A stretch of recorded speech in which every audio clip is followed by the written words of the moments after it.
সুনামগঞ্জ বন্যা পরিস্থিতি উন্নতি হলেও নতুন ভোগান্তিতে বানভাসী মানুষ। 11 মার্কিন কর্মকর্তার বিরুদ্ধে নিষেধাজ্ঞা দিল ইরান। এদিকে কোটা বিরোধীদের আন্দোলনে উত্তাল শাহবাগ। সিরাজগঞ্জের যমুনায় পানি বৃদ্ধি অব্যাহত, 8 শতাধিক ঘরবাড়ি নদীগর্ভে বিলীন। জানাবো যুক্তরাজ্যের সাধারণ নির্বাচনের ভোট গ্রহণ শুরু এবং সর্বশেষ জানাবো কোটা নিয়ে এত কিসের আন্দোলন, প্রশ্ন প্রধান বিচারপতির। শুনছিলেন সংবাদ শিরোনাম, এবারে বিস্তারিত। সুনামগঞ্জ বন্যা পরিস্থিতি উন্নতি হলেও নতুন ভোগান্তিতে বানভাসী মানুষ। পাহাড়ি ঢল আর বৃষ্টিপাত না থাকায় সুনামগঞ্জের বন্যা পরিস্থিতির আরও উন্নতি হয়েছে। বিশেষ করে সুরমা, জাদুকাটা সহ জেলার নদ নদীর পানি বিপদসীমার নিচ দিয়ে প্রবাহিত হচ্ছে। সেই সঙ্গে জেলা শহরের সঙ্গে তাহিরপুর উপজেলার সড়ক পথে সরাসরি যোগাযোগ সচল হয়েছে এবং দোয়ারাবাজার উপজেলার সঙ্গে সুরমা, লক্ষ্মীপুর সহ 3 ইউনিয়নের সড়ক যোগাযোগ সচল হওয়ার স্বস্তি ফিরেছে ভাটি অঞ্চলের মানুষদের মনে। এদিকে পানিবন্দী অবস্থা থেকে মুক্তি মিললেও বন্যায় সড়ক ক্ষতিগ্রস্ত হওয়ায় নতুন করে ভোগান্তিতে পড়েছে নিম্নাঞ্চলের বাসিন্দারা। ভাঙা সড়কের উপর দিয়ে জীবনের ঝুঁকি নিয়ে চলাচল করতে হচ্ছে নারী, শিশু ও শিশুদের। ভোগান্তিতে পড়া মানুষরা বলেন, বন্যার পানিতে আমাদের নাজেহাল অবস্থা, তবে দ্বিতীয় দফায় এই বন্যায় সড়কের বেশি ক্ষতি হয়, আমরা চরম ভোগান্তিতে পড়েছি। ভোগান্তিতে পড়া আরমান মিয়া বলেন, দ্বিতীয় দফা বন্যায় সড়কের ব্যাপক ক্ষতি হয়েছে। পানি কমলেও এখনো সড়ক দিয়ে যাতায়াত করা আমাদের জন্য কষ্টদায়ক হয়ে পড়েছে। ভোগান্তিতে পড়া সুরুজ মিয়া বলেন, চলতি বছরের প্রথম দফা বন্যায় ঘরবাড়ি, ফুসলি জমি তলিয়ে গেল, আর দ্বিতীয় দফা বন্যায় সড়ক ভাঙলো, আমাদের কষ্টের যেন কপালে লেখা হয়ে গেছে। ভোগান্তিতে পড়া শেরন মিয়া বলেন, বন্যা হলে আমরা পানিবন্দী হয়ে পড়ি, ঘরবাড়ি ভেসে যায়, অথচ বছরের পর বছর এভাবে আমাদের ক্ষতি হলে আমরা বাঁচবো কি করে। পানি উন্নয়ন বোর্ডের নির্বাহী প্রকৌশলী মামুন হাওলাদার বলেন, সুরমা নদীর পানি গত 24 ঘন্টায় 22 সেন্টিমিটার কমে বিপদসীমার 7 সেন্টিমিটার নিচ দিয়ে প্রবাহিত হচ্ছে। সেই সঙ্গে শহর থেকে শুরু করে নিম্নাঞ্চলের বসতঘর থেকে পানি নেমে গেছে। আগামী 24 ঘন্টায় পানি আরো কমবে। 11 মার্কিন কর্মকর্তার বিরুদ্ধে নিষেধাজ্ঞা দিল ইরান। যুক্তরাষ্ট্রের বিভিন্ন বিশ্ববিদ্যালয়ে ফিলিস্তিনপন্থী শিক্ষার্থীদের বিক্ষোভে দমন পীড়ন চালানোর অভিযোগ অন্তত 11 মার্কিন পুলিশ কর্মকর্তার বিরুদ্ধে নিষেধাজ্ঞা আরোপ করেছে ইরান। গত 7 অক্টোবর ইহুদিবাদী ইসরায়েল গাজায় বর্বর আগ্রাসন শুরু করলে যুক্তরাষ্ট্রের বিভিন্ন বিশ্ববিদ্যালয়ের শিক্ষার্থীরা তার প্রতিবাদে বিক্ষোভে নামে। ইরানের পররাষ্ট্র মন্ত্রণালয় থেকে এই তথ্য জানিয়েছে। ইরান আরও জানিয়েছে, নিষেধাজ্ঞার আওতায় আনা মার্কিন পুলিশ কর্মকর্তারা ইরানি অর্থব্যবস্থা ও ব্যাংকিং সিস্টেমে লেনদেন করতে পারবেন না। তাদের সম্পদ জব্দ করা হবে এবং তাদেরকে ইরানে প্রবেশের ভিসা দেওয়া হবে না। ইসরায়েলি আগ্রাসনে এখনো পর্যন্ত 38,000-এর বেশি ফিলিস্তিনি নিহত হয়েছে, যাদের অধিকাংশই নারী ও শিশু। আহত হয়েছেন 84,000-এর বেশি মানুষ। এছাড়াও নিখোঁজ হয়েছেন কয়েক হাজার গাজাবাসী। চলমান এই গণহত্যা শুরুর পরপরই এর প্রতিবাদে বিক্ষোভে নামে মার্কিন বিশ্ববিদ্যালয়গুলোর হাজার হাজার শিক্ষার্থী, কিন্তু সেই শান্তিপূর্ণ বিক্ষোভে দমন পীড়ন চালায় পুলিশ প্রশাসন। কোটা বিরোধীদের আন্দোলনে উত্তাল শাহবাগ। সরকারি চাকরিতে কোটা প্রথা পুনর্বহাল করে হাইকোর্টের দেওয়া রায়ের প্রতিবাদ এবং 2018 সালে পরিপত্র বহালের দাবিতে রাজধানীর শাহবাগ মোড় অবরোধ করেছেন আন্দোলনরত শিক্ষার্থীরা। বৃষ্টিতে ভিজেই তারা অবরোধ কর্মসূচি চালিয়ে যাচ্ছেন। এদিকে একই দিন হাইকোর্টের দেওয়া রায় স্থগিত চেয়ে রাষ্ট্রপক্ষের করা আবেদনের শুনানি মুলতবি হয়েছে। ফলে 2018 সালে পরিপত্র অবৈধ ঘোষণা করে হাইকোর্টের রায় স্থগিত করা হয়নি। তবে রায়ের অনুলিপি পাওয়ার পর রাষ্ট্রপক্ষকে নিয়মিত লিভ টু আপিল করতে বলা হয়েছে। শিক্ষার্থীরা চান 2018 সালে ঘোষিত সরকারি চাকরিতে কোটা পদ্ধতি বাতিল ও মেধাভিত্তিক নিয়োগের যে পরিপত্র জারি করা হয়েছিল তা বহাল রাখা হোক।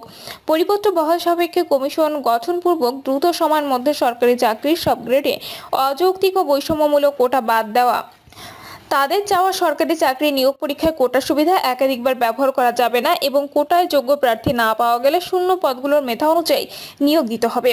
দুর্নীতিমুক্ত, নিরপেক্ষ ও মেধাভিত্তিক আমলাতন্ত্র নিশ্চিত করতে কার্যকর ব্যবস্থা নিতে হবে। সুনামগঞ্জের যমুনায় পানি বৃদ্ধি অব্যাহত, 8 শতাধিক ঘরবাড়ি নদীগর্ভে বিলীন।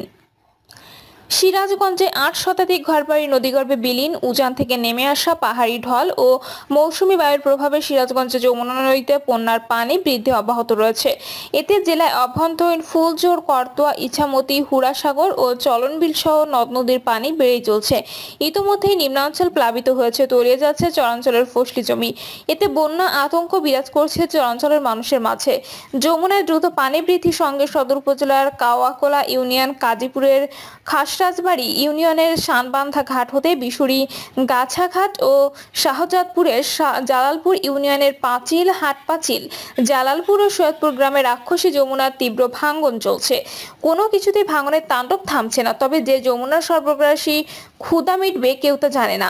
রাক্ষসী যমুনার তীব্র ভাঙনে জেলায় 3টি উপজেলার প্রায় 8 শতাধিক বসতবাড়ি ও বিঘা ফসলি জমি নদীগর্ভে বিলীন হয়ে গেছে। সকালে স্থানীয় জনপ্রতিনিধিরা বলেন, চলতি মৌসুমে যমুনা নদীতে পানি বাড়ার সঙ্গে সঙ্গে এই সকল অঞ্চলে তীব্র ভাঙন দেখা দিয়েছে। ইতিমধ্যে জেলার কাজীপুর সদর ও শাহজাদপুরের শত শত ঘরবাড়ি, ফসলি জমি নদীতে বিলীন হয়ে গেছে। পাউবোর অফিস সূত্র জানায়, যমুনা নদীর ভাঙন রক্ষায় সিরাজগঞ্জের শাহজাদপুর উপজেলার কৈজুরি, জালালপুর ও খুকনি ইউনিয়নের এনায়েতপুর থেকে পাঁচিল পর্যন্ত নদী তীরে 6.5 কিলোমিটার এলাকায় বাঁধ নির্মাণ, নদী খনন প্রকল্পের ব্যয় ধরা হয়েছে 647 কোটি টাকা। 2021 সালে জুন প্রকল্পের কাজ শুরু হয়। চলতি বছরের জুনে প্রকল্পের মেয়াদ শেষ হলেও কাজ সমাপ্ত হয়েছে মাত্র 50%। নির্দিষ্ট সময়ে বাঁধ নির্মাণ শেষ না হওয়ায় প্রকল্পের মেয়াদ আগামী 2025 সালে জুন পর্যন্তই প্রকল্পের মেয়াদ বাড়ানো হয়েছে।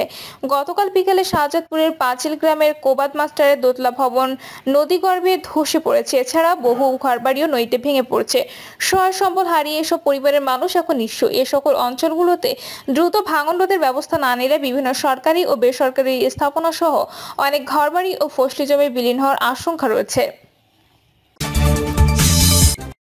যুক্তরাজ্যের সাধারণ নির্বাচনের ভোট গ্রহণ শুরু। যুক্তরাজ্যের সাধারণ নির্বাচনে আজ স্থানীয় সময় সকাল 7টায় ভোট গ্রহণ শুরু হয়েছে। একটানা চলবে রাত 10টা পর্যন্ত। ইতোমধ্যে ভোটাররা কেন্দ্রে আসা শুরু করেছেন। অনেক ভোটার পোস্টাল ব্যালটের মাধ্যমে ভোট দিয়েছেন। জরুরি প্রয়োজনে কোনো ভোটার সরাসরি কেন্দ্রে গিয়ে ভোট দিতে না পারলে তাদের জন্য বিকল্প ব্যবস্থা রাখা হয়েছে। তারা প্রক্সি ভোট দিতে পারবেন। এক্ষেত্রে নির্বাচন কমিশন তাদের আজ যুক্তরাজ্যের স্থানীয় সময় বিকেল 5টার মধ্যে নিজ নিজ কাউন্সিলের সঙ্গে যোগাযোগ ও অনলাইনে আবেদন করতে বলেছে। ভোট গ্রহণ শুরু হলেও এখনো ক্ষমতাসীন রক্ষণশীল দলের নেতা প্রধানমন্ত্রী ঋষি সুনাক বা লেবার পার্টির নেতা স্যার কিয়ার স্টারমার ভোট দেননি। আশা করা হচ্ছে সকালেই তারা নিজ নিজ নির্বাচনী আসনে ভোট দেবেন। যুক্তরাজ্যে এ বছরই প্রথম সাধারণ নির্বাচন। ভোটারদের ব্যালট পেপার নেওয়ার আগে পরিচয়পত্র দেখাতে হবে। সেক্ষেত্রে ভোটারদের ছবিযুক্ত পরিচয়পত্র নিয়ে ভোট কেন্দ্রে যেতে বলা হয়েছে। গত 2রা মে স্থানীয় সরকার নির্বাচনের সাবেক প্রধানমন্ত্রী বরিস জনসন পরিচয়পত্র না নিয়ে ভোট কেন্দ্র গেলে তার ভোট গ্রহণ করেনি কর্মকর্তারা। ফলে তাকে ভোট না দিয়ে ফিরে যেতে হয়। কোটা নিয়ে এত কিসের আন্দোলন? প্রশ্ন প্রধান বিচারপতির। মুক্তিযোদ্ধা কোটা বাতিলের দাবিতে গত কয়েকদিন টানা আন্দোলন চলছে রাজধানী সহ বিভিন্ন বিশ্ববিদ্যালয়ে। হাইকোর্টের দেওয়া রায় স্থগিতে আপিল বিভাগে শুনানি হওয়ার কথা থাকলেও তা আজ হয়নি। এতে করে আগের রায় আপাতত বহাল থাকবে। শুনানির দিন প্রধান বিচারপতি ওবায়দুল হাসান আন্দোলনকারীদের উদ্দেশ্যে বলেন, রাজপথের আন্দোলন দেখে সুপ্রিম কোর্ট, হাইকোর্ট রায় পরিবর্তন করে না।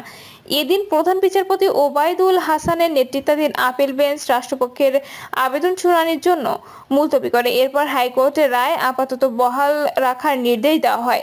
একই সঙ্গে পূর্ণাঙ্গ রায় প্রকাশ হলে রাষ্ট্রপক্ষকে লিভ টু আপিল করতে বলে আপিল বিভাগ।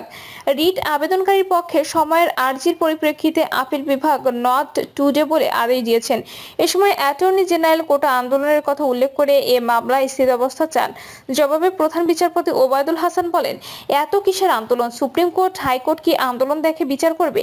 এ সময় আবারও এই মামলায় স্থিতাবস্থা চাইলে আজ মামলাটি শুনানি হবে না বলে জানিয়ে দেয় আপিল বিভাগ। উল্লেখ্য, 2018 সাল পর্যন্ত বাংলাদেশের সরকারি চাকরিতে 56% কোটা ছিল। এর মধ্যে 30% মুক্তিযোদ্ধা, 10% নারী, অনগ্রসর জেলার বাসিন্দাদের জন্য 10%, ক্ষুদ্র জাতিগোষ্ঠীর মানুষের জন্য 5% আর প্রতিবন্ধী ব্যক্তিদের জন্য 1% আসন সংরক্ষিত ছিল। ওই বছর ঢাকা বিশ্ববিদ্যালয় সহ দেশের বিভিন্ন শিক্ষা প্রতিষ্ঠানে কোটা সংস্কারের দাবিতে বড় বিক্ষোভ হয়। কোটা ব্যবস্থা সংস্কার করে 56% থেকে 10% নামিয়ে আনার দাবি জানিয়েছিলেন তখনকার আন্দোলনকারী শিক্ষার্থীরা। পরে সরকারি চাকরিতে কোটা বাতিল করে পরিপত্র জারি করে জনপ্রশাসন মন্ত্রণালয়। 2021 সালে সেই পরিপত্রের মুক্তিযোদ্ধা কোটা বাতিলের অংশটিকে চ্যালেঞ্জ করে কয়েকজন মুক্তিযোদ্ধার সন্তান উচ্চ আদালতে একটি রিট আবেদন করে। সেই রিটের রায়ে চলতি বছরের 5 জুন পরিপত্রের ওই অংশ অবৈধ ঘোষণা করেন আদালত। প্রিয় দর্শক, এই ছিল এখনকার সর্বশেষ সংবাদ। আপডেট সব সংবাদ পেতে চ্যানেলটি সাবস্ক্রাইব করে বেল আইকনটি ক্লিক করে রাখুন।